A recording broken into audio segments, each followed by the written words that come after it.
The mountain of material I have to read every day. My tight schedule.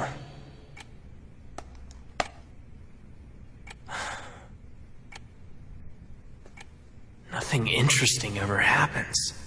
It's the same every day.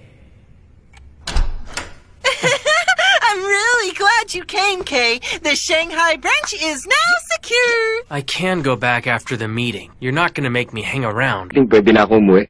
Oo, kaso nga lang, meron tayong dinner bukas kasama yung kliyente ng Shanghai Factory. Kayo na lang pumunta sa dinner. Pero Kay, ang sabi kasi nila, gusto ka raw nilang makitang nakasuot ng Chinese clothes. Kailan pa ba tayo naging textile company? Huwag ka mag-alala, Kay. Magsusuot din ako.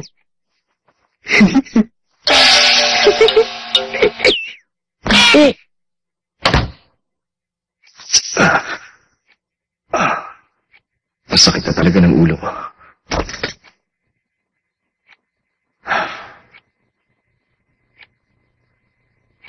Kung meron man, isang dahilan lang ang nasa likod ng sakit na to.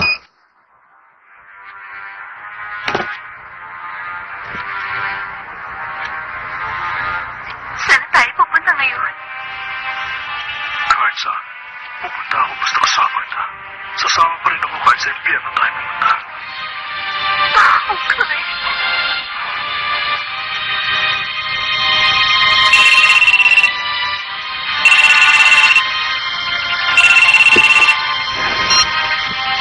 Hello? Kay? Ikaw pala, Yahiro. Napatawag ka? Nakakaawa ka talaga. Pinipilit ka magtrabaho kahit na estudyante ka pa lang. Maraming salamat sa pakikisimpatsya mo. Sabihin mo, may kailangan ka ba? Sigurado bang ayos lang sa'yo na aksahin ang oras mo sa pagtatrabaho dyan? Sige ka rin. Mukhang hindi siya buwan. Ha?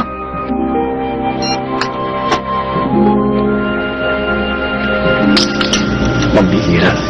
Puro sakit ng ulo. Nagsasawa na talaga ako sa ganung klase ng relasyon. High fever, passion. Hikari, pasensya na kung pati ikaw nadamay, ha? Ayos lang. Maganda rin naman ang nangyari kasi sinabi mo sa mama mo ang totoo. Oo nga, tama ka.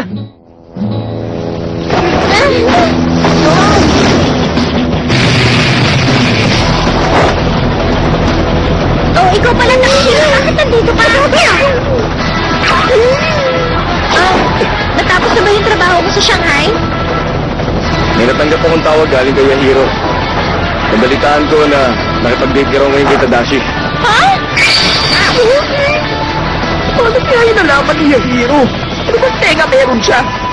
Hindi ko na talaga alam kung anong gagawin ko sa'yo. May kasunduan tayo, hindi ba? Kapag natalo kita sa test, magiging akin ka sa loob ng isang araw. Nakakainis ka talaga!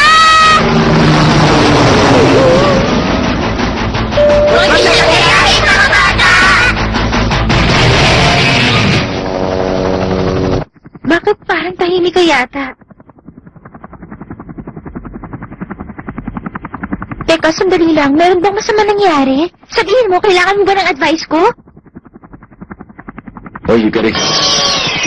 Bakit ka ba dyan nakaupo? Ang layo-layo mo naman sa akin. Kasi nga, tingnan mo naman yung itsura mo ngayon. Parang galit na galit ka.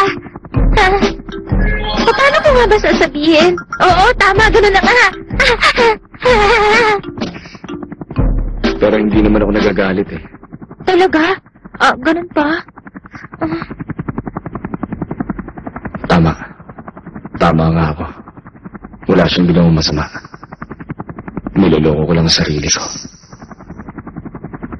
Oo nga pala. Saan ba tayo pupunta ngayon? May bigla akong naalala. Ganito rin yun. Katulad nito yung isang eksena ron sa movie kagabi. Naalala ko na panood ko na yun ng bata pa ako.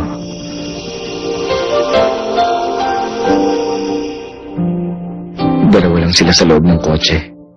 Nagtanong yung babae. Saan na tayo pupunta ngayon? Sumagot yung lalaki sa kanya. Basta kasama kita, kahit saang lugar, pupunta ako. Sasama pa rin ako. Kahit nasa impyerno pa tayo pumunta. Ha? Ano sabi mo sa impyerno? Huwag na, ayoko pumunta roon. Bakit ba para kakaiba ang kinikilos mo ngayon? Uy, teka, Takashima. Ang init-init mo, ah. Ano ba? Kaya mo pa ba, Takashima? Hoy, Takashima! Oo nga. Matagal na nung una ko napanood ang eksenang niya. Naisip ko pa nga nun. Nakahangalan para sundan ang isang tao sa impyerno.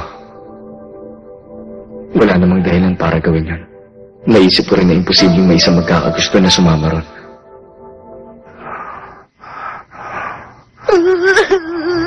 Kuya! Paayos lang kaya ang kuya ko, Hikari? Sabi ng doktor, magiging maayos din siya pag nakapagpahinga siya ng ilang araw. Siguro nagkasakit siya dahil sa sobrang stress at pagod. Paano naman kasi? Araw-araw pumapasok siya sa school, pagkatapos tumutulong pa siya sa kumpanya. Ang dami niyang ginagawa. Paminsan-minsan ko lang talaga nakikita nagsasaya at nagpapahinga ang kapatid ko.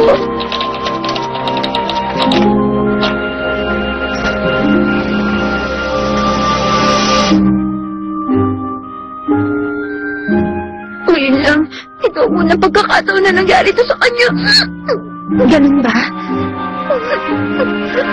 Kung ganun, yun pala ang dahilan kaya gusto ko makasama ni Takashima buong araw. Siguro gusto niyo lang maglibang. Dapat sana niyaya na lang ako ng maayos. Teka, maalala ko nga pala, nasa na bang mama niyo? Wala siya rito, nagtatrabaho siya sa ibang bansa. Ganun pala, wala ang mama niyo rito. Kailangan merong mag-alaga kay Takashima. Ah, hindi ba, Sui? Lugaw ang kailangan kapag meron sakit? Oh, ano balak mo? Kahinikan.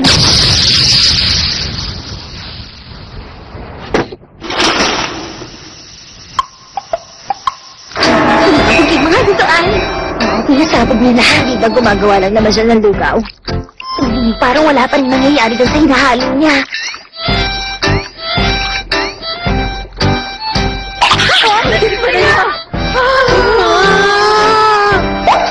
Okay, mukhang luto na.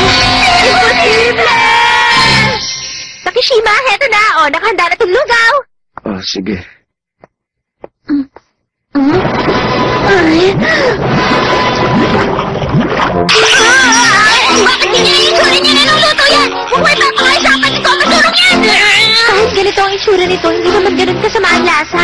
Gusto mo lagyan ng pickles, ma'am? Balak ko kung lasunin ang kapatid ko! Akin na yan.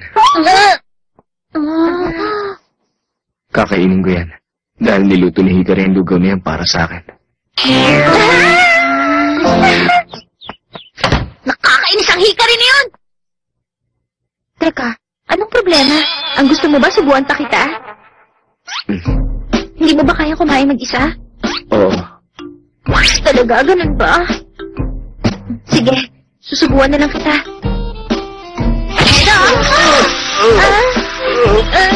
Pwede dahan-dahan lang. Naku, pasensya ka na. Palalamigin ko muna to. Ay! Naku!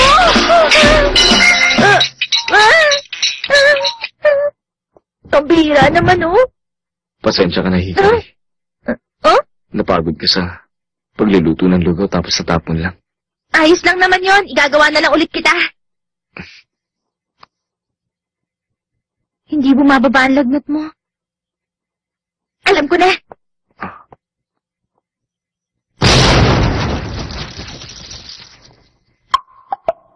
Ano ba yung gagawin niya?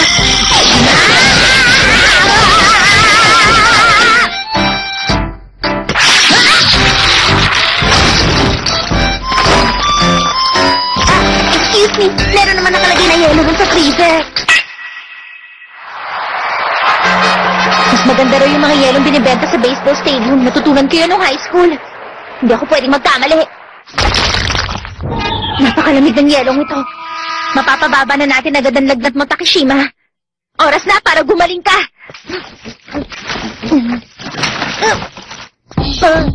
Ang bigat naman. Paglalagyan ka nito, makakapagpahinga ka na. Anak ko, pasensya na! Anak ko, panagot! Takashima, ayos ka lang ba? Meron akong nakalagay na damit sa loob ng closet. na yun. Anong problema? Hindi mo ba kaya magbihis mag-isa? Talaga? Ganun ba? O sige, ako na lang. Bilisan natin, ha? Kuya!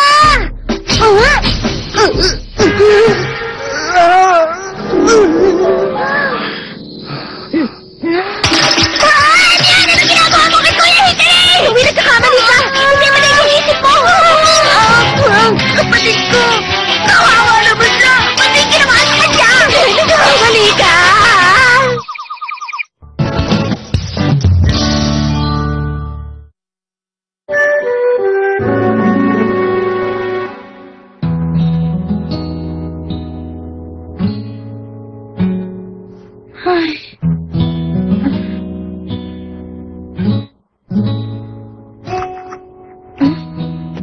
Hikari, pasensya ka na sa nangyari. Pero ayos na, piniliwanag ko na kay Sui ang lahat. Okay, sige.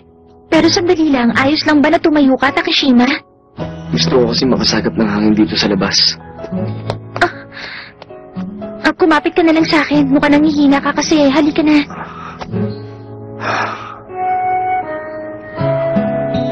Palagi siyang patas.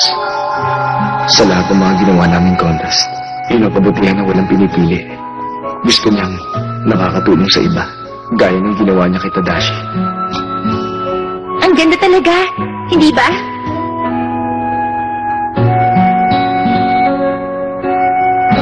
Napakabuti niya. Hindi lang sa akin, kundi sa lahat. Alam ko mabuti siya, pero sa kabila nun, may oras na minamalit ko yun. Takashima? Ano ba problema? Bakit nahihilo ka ba? Sandali lang, ayos ka lang ba? Ang init-init ng katawan mo eh. Hikari.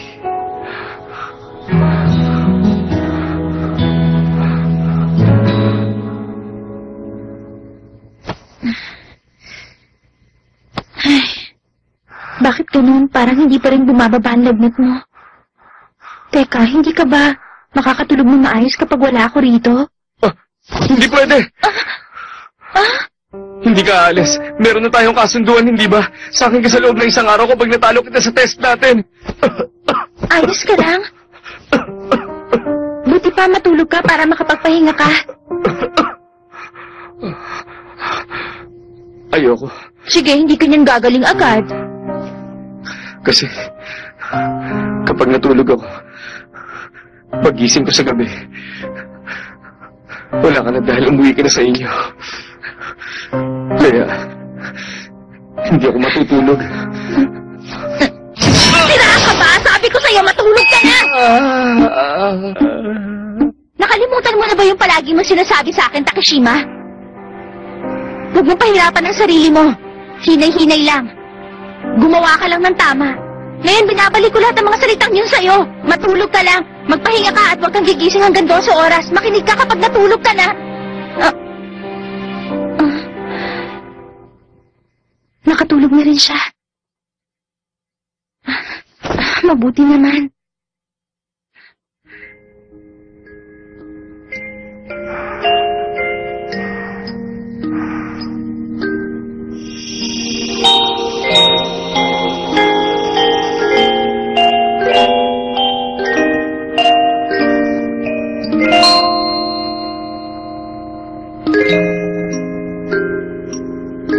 Saan mo gusto pupunta? Ayos lang. Kahit saan. Kahit saan lugar na pwede magsaya ang lahat.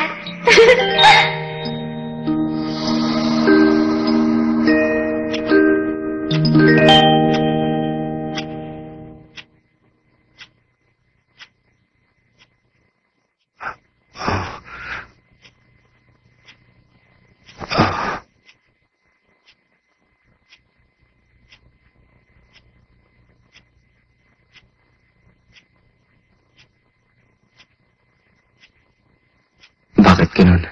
Bakit hindi tama ang mga bagay para sa akin pagdating kay Hikari?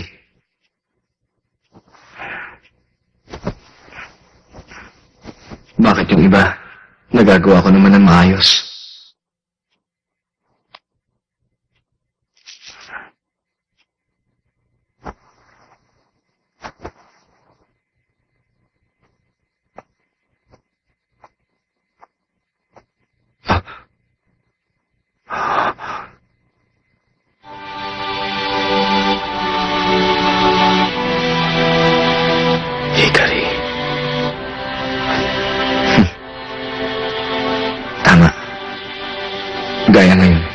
Binigo. Lagi niya ako sinusurpresa. Lagi siyang nandyan sa kabila ng nakakainis na buhay ko.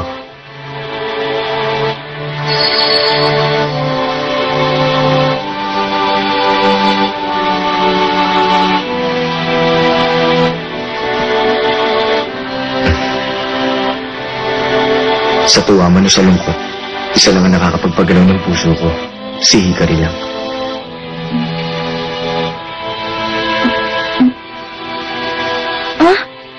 Oh, gising ka na pala, Takeshima. Ano bang kailangan mo? Tubig? Magto-toilet ka ba? Huwag mo nga akong tatanungin ng ganung bagay na parang hindi man lang nahihiya. Aba, mukhang bumalik ka na sa normal ah. Kung ganun hindi ka pa umuwi. Oo, pumayag naman si Mama na dito muna ako. At saka sa totoo lang, masaya kasi kapag wala ka sa dating sarili mo eh. Ganun ba? Pasensya ka na. Nagbibiro lang naman ako. Alam mo ba, sa totoo lang, Takeshima, nag-alala talaga ako nung kasalukuyan kang may sakit. Kaya naman meron ako naisip, kung gusto mo. Kasi nga masyado ka na-stress sa ginagawa mo, di ba? Pero ayos lang naman kung ayaw mo eh. Bakit? Ano ba yun? Sa susunod na linggo, gusto mo bang lumabas tayong dalawa? Ha? Sasamahan kita para makapag-relax ka naman. O kaya hindi na lang. Saan? Ha? Saan tayo pupunta? Saan? Saan ba? Alam ko. Sigurado kung ganun ang isasagot niya. Ayos lang kahit saan. Kahit saan lugar na pwedeng magsaya ang lahat. Ayos lang kahit saan. Alam ko kahit saan masaya. Basta kasama ka, Takeshima.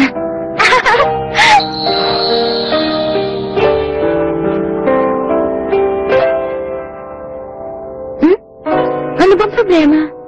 Wala. At saka, gusto kong bayaran yung pagkakamali ko. Bayaran yung pagkakamali mo. Limot mo na ba? Hinalikan kita na nandun tayo sa Hawaii. Siguro mas nakakahiya yung halikan ka ng isang babaeng hindi mo naman gusto. Hindi ba? Yun ba yung sinasabi mo na pagkakamali mo? Ako ang laging dahilan kaya napapahamak ka. Siya lang ang nag-iisang tao na kaya pakabugin ng dibdib ko kahit anong oras. Kaya naman, natutuwa ako. Ano ba yun? Bakit nakangiti ka dyan? Wala. Wala yun. O ano, Takeshima? Wala kang maisip kung saan lugar mo gustong pumunta? Ayos lang naman kahit na saan. Pupunta ako kahit saan. Basta kasama kita. Huh? Hikari.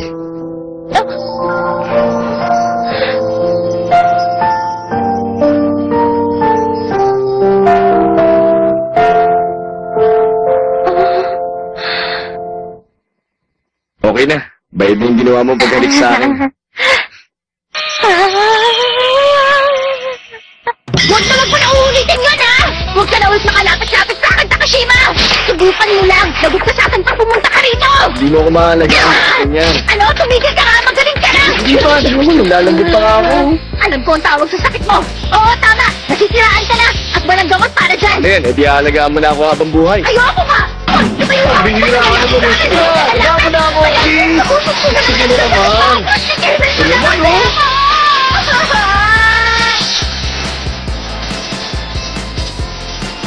Hikari, saan kaya tayo pwede pumunta sa linggo? Para sa akin, basta kasama kay Hikari, kahit saan pupunta ako.